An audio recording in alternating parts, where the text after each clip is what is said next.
Welcome back, part 6 I think, and today we're going to be actually taking more of the interior apart. This time we're going to be starting on the pedals and stuff. So I'm probably going to take all these pedals off because I want to switch over to the other pedals that are in the other G entirely. So I'm going to start with the e-brake and work my way that way. Just going to take all these off and then kind of peel this carpet back, I think, is the next move. I kind of want to take this seat out, but now that I'm looking at it, I don't know if I can. Yeah, I don't think I can get that seat out without like moving it first. So I guess I'm just gonna try to take all those pedals out, and I should probably get the ECU and stuff out too. We're in the car now. We're gonna start disassembling everything in here because we need a lot of stuff down there. This got to be changed. I'm going to change the steering wheel just because I want to have literally everything that the sport package has, and even as small as the stitching, I'm going to take it. Really doesn't matter, but I'm just nitpicking at this point. And the dash in the other car, I don't know if it's better or worse. I think every dash in a G has cracking in it, so yeah, I'm going to go ahead and start tearing this stuff down now. All right, I have the radio out. That's all good. Now we're going to move over here. If you guys are also doing this, I would recommend this guy's video right here, DZUS. Super good video on this. I'll try to remember to link this in the description. Very good video. There we go. It's pretty much everything besides the actual dash. I haven't decided on that yet. I don't know if I'm gonna leave it or not. It's honestly not that bad, so I probably will end up just leaving it, but who knows. Now we have a lot of access down here to get what we need down here done. I guess the next step would be all these pedals and everything like that. Get all those off and start marking where the clutch goes, I guess. I haven't done a lot of research at all on this, so I've kind of forgot about all this. This needs to come out too, and this, I guess. You know what, maybe we're not as far into this as I thought we were. Kind of got a lot more to do up here. I don't think I'm gonna hit all this today. Maybe, I don't know. We'll see. Turns out I need a 12mm wrench to get the brake pedal off, and like I said for last time, didn't have a 17mm. It doesn't have a 12mm either. There's really not a lot of tools you need to work on a G, and I happen to not have a few of them. All right, I got the brake pedal off. That's the wrong pedal. All right, I got the brake pedal off. It was kind of hard. There's 4 bolts in this, right? You take those out. Then there's a bolt up here at the top, and then there's a cotter pin through it. I can't remember if you need to take that off or not, honestly, but I did there anyway.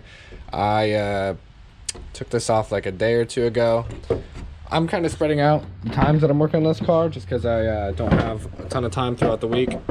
Yes, I'm pretty sure you do need to pull that cotter pin because that's what actually connects that to the brake booster.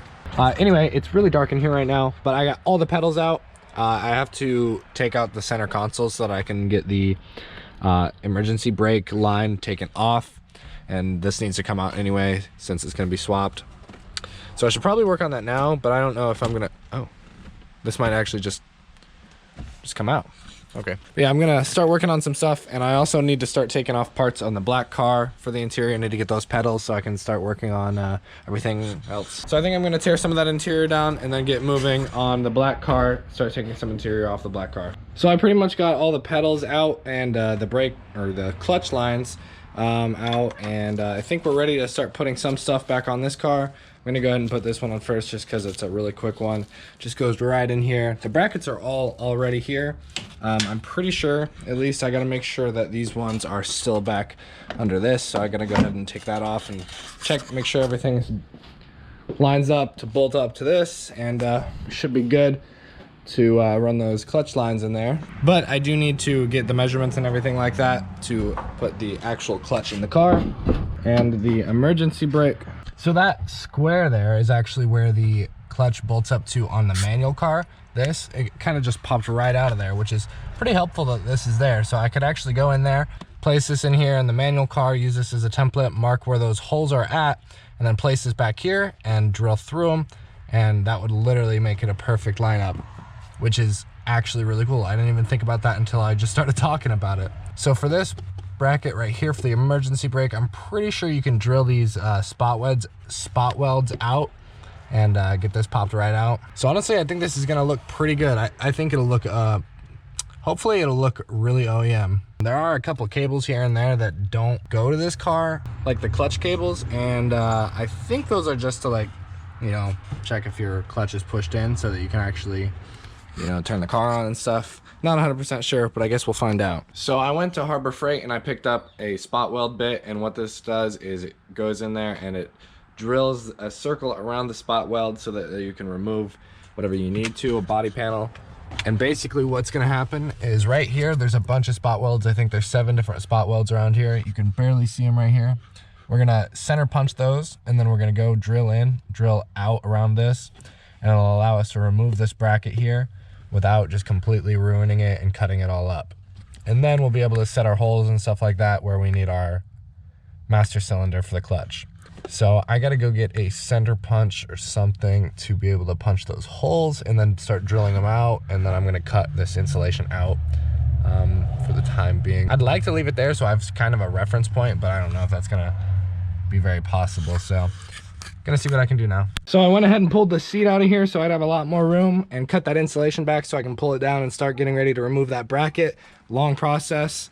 And there was a lot of broken glass down there, not sure why. I've also conned these guys into working on tearing the dash down in this car, making some good progress. Paying me $10 off Facebook Marketplace. I'll do my best. I'm probably gonna sell this stuff, steal something. Yeah, you'd probably make more than $10 off that. Well, you've already made $10 from quarters in there. Yeah, I found like a ton of quarters in this car. I found some broken glass in there. Enough money to, you know, start paying back for this car, a bunch of money, and pretty much half a McDonald's meal down there. It's some real lost treasure. I can't believe how torn down this car is already, but it's gonna get even worse because this got to come out too. That other seat's probably got to come out too. I'm running out of room. There's a lot to do, and yeah, it's going pretty good though. So I'm gonna go ahead and keep working on this. This is Cameron here. Just for future advice, if you ever have a G35, don't work on it if you're 6'3". Not a fun job. Viper out. All right, so I took the seat out and I got everything marked in here. And honestly, if you're gonna do this, you wanna have a center punch or something like that and punch all those holes. I used a screw because I don't have one. It's really small, but the tip of this is really pointy, so it'll go right in there and it should line up well and work. And when you drill into it, this actually retracts into this, and it should cut right through that. And I'm gonna go ahead and try this now. I don't think I'll be able to record it because it's so tight back in here. So I actually ran to the store and I bought a center punch, and it really wasn't working out well. It's really hard to get it on there without it sliding off. So what I went ahead and did was get a really small drill bit, put it on my drill, and just kind of drilled into these a little bit. And I think that'll hold a lot better because that thing was slipping right out. And you guys can see here, I went a little bit too far. I'd say these are plenty deep. I'll have to patch that. Not the correct way either because I don't know how to weld or have access to that. So first mistake, it's whatever though. Well, there it is. After I got this one, started to drill that one out, I had to pop this out to fit up there, to fit the drill up there, but it kind of just popped right loose after that. So not even all of them were all the way through, I didn't think, but they were. I only messed up one spot. I'm sure these are a little deeper than they need to be. I can tell that they are. Most of them are actually really close though. And for that one, I don't know. I'm actually pretty surprised I only messed one up though. And there you go, that's how you get that out. It was really hard, but easy at the same time, which is odd. So yeah, and now we need to get our template for our master cylinder, and I couldn't get a step bit tonight, so I guess I'm just gonna start on the other 2 holes and hopefully mark everything up and get it all ready to go. Okay, after like an hour of trying to figure out how I'm gonna make this template, I did it. Really confusing.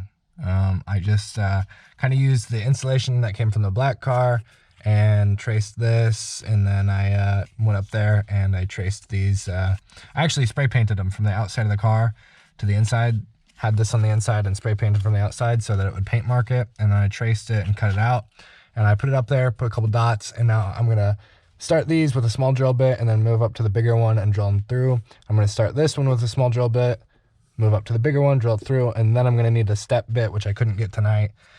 And I'm gonna drill that the rest of the way out tomorrow. Hopefully then I can get the master cylinder in there and we'll be ready to install the clutch pedal. Okay, now that we got these holes started, since I can't drill the rest of this out tonight with a step bit, I'm going to go ahead and head over here and put in the gas pedal and the brake pedal, and that should be knocked out of the way.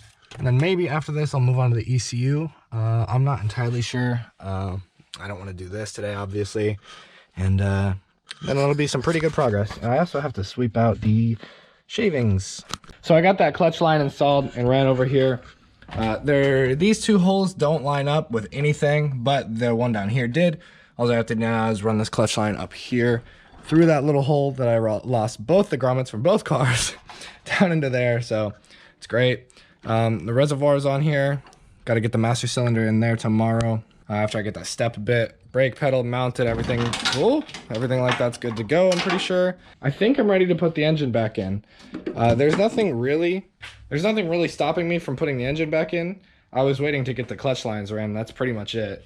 I think it's ready to go back in now. I might even do that tomorrow, or start on it tonight. I have to swap over that motor mount on that one, and I think that's pretty much it. I really can't think of anything else. But yeah, I might just go ahead and throw it back in. I don't think there's anything in the way stopping me, and that way I can make a little more progress. Hopefully I can get somebody to help me tomorrow, and then I should be good to go. Still quite a bit of stuff to be done, but in all reality, I don't think it's that much stuff left to do. And then we try to actually, you know, get it running, and that's going to be a nightmare, I bet. It's just because some wiring stuff, and that is not my favorite. Hopefully it'll be okay though, and gotta fill it with fluids, bleed it. I'm gonna have to knock out a lot of stuff before I get ready to actually start it though. And I still have to change the diff over to this one and the drive shaft. A lot of stuff has got to be changed, but before that happens, I'll have the engine in, I'm pretty sure.